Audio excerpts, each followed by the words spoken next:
ఇక్కడ ఆల్రెడీ జనసంద్రోహంతో ఇక్కడ నిండిపోయిందని చెప్పాలి. సారలమ్మ మరికొద్ది సమయంలో ఇక్కడికి విచ్చేయబోతుంది. అయితే మేళతాళాల మధ్య గిరిజన సాంప్రదాయంలో సారలమ్మని తీసుకొస్తున్నారు.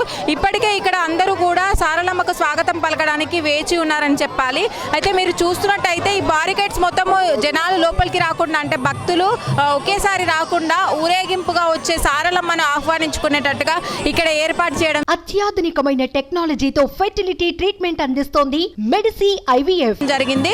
మనకి మొత్తం మీద ఈ 4 రోజుల జాతరలో మొదటి ఘట్టం ప్రారంభమవుతుందని చెప్పాలి. సారలమ్మ కన్నెపల్లి నుంచి ఇక్కడికి మరికొద్దిసేపట్లో విచ్చేస్తుంది. సారలమ్మ వచ్చిన తర్వాత ఇంకా కూడా జాతరకు పెద్ద ఎత్తున భక్తులు వచ్చే అవకాశం ఉంది. ఇప్పటికే కూడా భక్తులు చాలా పెద్ద ఎత్తున ఇక్కడికి విచ్చేస్తారని చెప్పాలి. నలుమూల నుంచి, దేశం నలుమూల ప్రాంతాల నుంచి కూడా ఇక్కడికి దర్శనానికి వచ్చారు.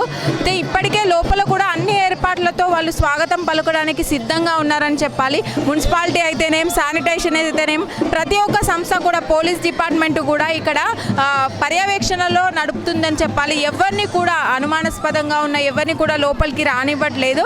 అయితే సారలమ్మను కూడా నాట్యం చేస్తూ, అక్కడ నుంచి గిరిజన నృత్యం చేస్తూ మేళతాళాలతో తీసుకురావడం జరుగుతుంది. కన్నెపల్లి నుంచి సారలమ్మ బయలుదేరి ఇక్కడికి మరి కాసేపట్లో రానుంది. మేళతాళాల మధ్య అమ్మవారిని తీసుకొస్తున్నారు. ఇక్కడ పోలీస్ డిపార్ట్మెంట్ అయితేనే, మున్సిపాలిటీ, శానిటేషన్, ప్రతి ఒక్కరు కూడా వారి పర్యవేక్షణలో జరగాల్సిన కార్యక్రమాలన్నీ కూడా ఎంతో శ్రద్ధగా చేస్తున్నారని చెప్పాలి. ఇక్కడ చూస్తున్నట్టయితే ఇప్పటికే భక్తజనం అంతా చేరుకుంది అమ్మవారికి స్వాగతం పలకడానికి. ఈ జాతరలో మొదటి ఘట్టమైన సారలమ్మ ఇక్కడికి రాబోతుంది. ఇక్కడితో మనకి జాతర ప్రారంభం అవుతుంది. ఇక్కడ నుంచి మనకి 4 రోజులు కూడా జాతర వైభవం అంతా ఇక్కడ కనిపిస్తూ ఉంటుంది. అయితే మొదటి రోజు వచ్చిన భక్తులంతా కూడా సమ్మక్క వచ్చే వరకు, ఈ రోజు సారలమ్మ వచ్చిన తర్వాత ఈ 4 రోజుల్లో సమ్మక్క వచ్చిన తర్వాత మిగతా మొక్కులన్నీ అప్పచెప్పుకొని మాత్రమే ఇంటికి వెళ్తారు. ఇప్పుడు సమయం 9 కావస్తుంది. మన టీం అంతా కూడా సుమన్ టీవీ మనకి అక్కడి నుంచి 11:30, 12 ప్రాంతాల్లో బయలుదేరింది వరంగల్ నుంచి. మీకు అంటే అక్కడి నుంచి, వరంగల్ నుంచి ఇక్కడి వరకు ఈ ప్రయాణం అంతా కూడా ప్రతి ఘట్టాన్ని మీకు చూపించాలి. రాని వాళ్ళకి కూడా కళ్ళకు కట్టినట్టుగా అమ్మవారి గద్దెలకు అయితేనేం, ఇక్కడ ఉన్న పరిస్థితులను అయితేనేం, సారలమ్మ వచ్చే ఈ దారినైతేనేం ప్రతి ఒక్కటి కూడా మీకు చూపించాలి అనే ఉద్దేశంతో మా టీం అంతా ఇక్కడ దాకా వచ్చింది.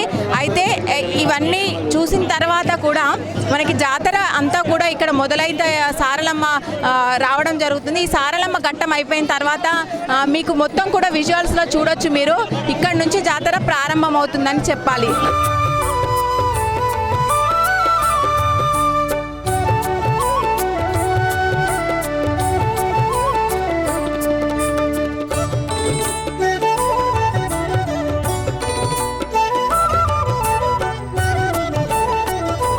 చూస్తున్నారు కదా వెనకాల మనకి ఆల్రెడీ క్రౌడ్ వస్తుంది, చూస్తారా? ఇది కూడా సారలమ్మ వస్తుంది.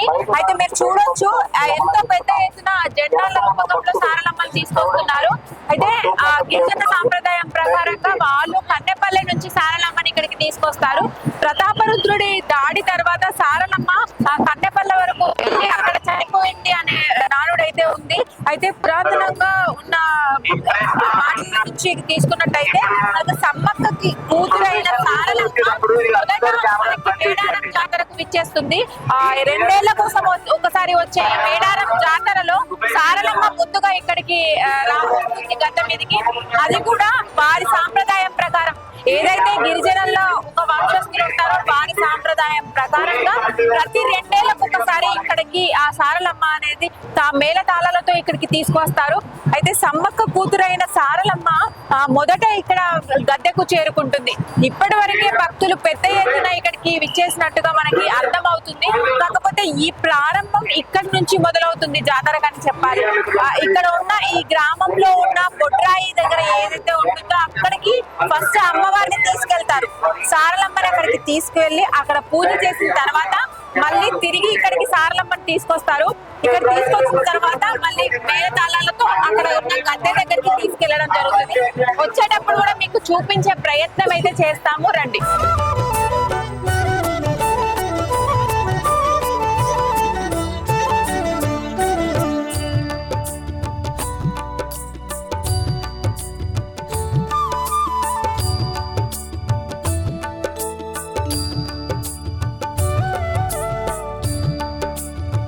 చూస్తున్నారు చూస్తున్నారు కదా, సారలమ్మ రానే వచ్చింది. చాలా సేపటి నుంచి మనం ఎదురు చూస్తున్నాము సారలమ్మ ప్రవేశం కోసం అని చెప్పాలి. అయితే భక్తులు ఇప్పటికే చాలా వరకు వేచి చూస్తున్నారు. ఇక్కడ సారలమ్మ ఎప్పుడు వస్తుంది, ఇక్కడ ఇలాంటి సందర్భంలో అమ్మవారిని చూసే ప్రయత్నమైనా చేయాలి, కనీసం అమ్మవారు వెళ్తున్నప్పుడు పక్కనైనా ఉండాలని చాలా మంది ఇక్కడ వెయిట్ చేస్తున్నారు. ఇప్పటికే అర్ధరాత్రి 12 కావస్తుంది. మీరు చూడొచ్చు, పొద్దున మొదలైన మన ప్రయాణము సుమన్ టీవీ టీం మొత్తం కూడా ఇక్కడ ఉండింది. ఈ సంవత్సరము మీ అందరికీ కూడా సారలమ్మని చూపించాలి, సమ్మక్కని చూపించాలి అనే ఉద్దేశంతో ఇక్కడ దాకా రావడం జరిగింది. మరి కొద్దిసేపట్లో అమ్మవారు మన పక్క నుంచి వెళ్తుంది. చూడొచ్చు, రెడీగా ఉండండి. చూస్తున్నారు కదా, సారలమ్మ ఎంతగానో మనం ఎదురు చూస్తున్న సారలమ్మ అయితే రానే వచ్చింది. మీరు విజువల్స్ లో చూడొచ్చు. అసలు భక్తులు అయితే ఎంత ఉత్సాహంగా, ఇంత కన్నుల పండుగగా మనం ఇంత దగ్గరగా చూడగలుగుతున్నాం. సుమన్ టీవీ తరపున సుమన్ టీవీ టీం అంతా ఇక్కడికి వచ్చి ఇది చూపించాలనే మీ దగ్గర వరకు రావడం జరిగింది. చూడొచ్చు, ఎక్కడా కూడా ఆగట్లేదు. జనాలందరూ కూడా పరిగెడుతున్నారు. అమ్మవారి దర్శనం చేసుకోవాలని ఇక్కడ అందరూ వెయిట్ చేస్తున్నారు. చూస్తున్నారు కదా మీరు, జెండా రూపకంలో అమ్మవారిని తీసుకొస్తున్నారు. గోవిందరాజుల స్వామి గారి, పగిరిద్దరాజుల గారు కానీ అందరూ కూడా ఒకరి తర్వాత ఒకరు వస్తున్నారు అన్నట్టుగా ఇక్కడ తీసుకొస్తారు. ముందుగా మనకి గోవిందరాజుల స్వామి వచ్చారు, తర్వాత పగిడిద్దరాజుల స్వామి, తర్వాత సారలమ్మ రావడం జరుగుతుంది. అమ్మవారిని ఆహ్వానించడం కోసం కూడా ఇక్కడ ఎంతగానో డెకరేషన్ అనేది చేయడం జరిగింది. ఇక్కడ చూడొచ్చు మనం విజువల్స్ లలో అమ్మవారి ఎంట్రన్స్ దగ్గర అయితే అమ్మవారిని పూజించే ప్రతి ఒక్కరికి కూడా ఇది ఒక ప్రత్యేకమైన ఘట్టం అని చెప్పాలి. తరువాత సమ్మక్క తల్లి రావడం, గోవిందరాజుల స్వామి, పగిడిద్దరాజుల స్వామి, సారలమ్మ ఒకేసారి ఆ గద్దెకి చేరుకుంటారు. ఆ దృశ్యాన్ని చూపించాము. అయితే ఇక్కడ తరువాత మళ్ళీ సమ్మక్క తల్లి రాబోతుంది ఒక 2 రోజుల తర్వాత. ఇద్దరు కూడా ఒకే రోజు మాత్రమే దర్శనానికి మనకి అవైలబుల్ గా ఉంటారు. మనకి ఎక్కడి నుంచైనా భక్తులు ఆ రోజు చివరి రోజున దర్శనం చేసుకోవడానికి ఎక్కువ ఇంట్రెస్ట్ చూపిస్తారు. మొత్తానికి సారలమ్మ అయితే రానే వచ్చింది. పొద్దున్న నుంచి మనం మన ప్రయాణం స్టార్ట్ చేసి వరంగల్ నుంచి ప్రతి ఒక్క ఘట్టాన్ని మీకు చూపించే విధంగా ఇక్కడ దాకా తీసుకొచ్చాము. చివరాఖరికి సారలమ్మ వచ్చేసింది. కానీ గత సంవత్సరంతో పోలిస్తే ప్రతి సంవత్సరం కూడా మనకి 7:30-8 గంటల ప్రాంతంలో మేడారంకి చేరుకునే సారలమ్మ ఈసారి అర్ధరాత్రి 12 అవుతుంది. మీరు చూడొచ్చు, అర్ధరాత్రి వరకు కూడా ఇక్కడికి సారలమ్మ రాలేకపోయింది. అంటే క్రౌడ్ అనే అనొచ్చు, ప్రభుత్వం వల్ల ఉండొచ్చు, ఏదైనా అయి ఉండొచ్చు. ఏదేమైనా ఇంతసేపటికి అమ్మవారిని మీకు దగ్గరుండి చూపించే అదృష్టం కలిగిందని అయితే మేము భావిస్తున్నాం. సుమన్ టీవీ మొత్తం కూడా అందుకోసమే ఇంతసేపు వేచి ఉంది. చూస్తున్నారుగా, జై సారలమ్మ తల్లి, జై సమ్మక్క తల్లి అంటే నినాదాలు అయితే మొదలైపోయాయి.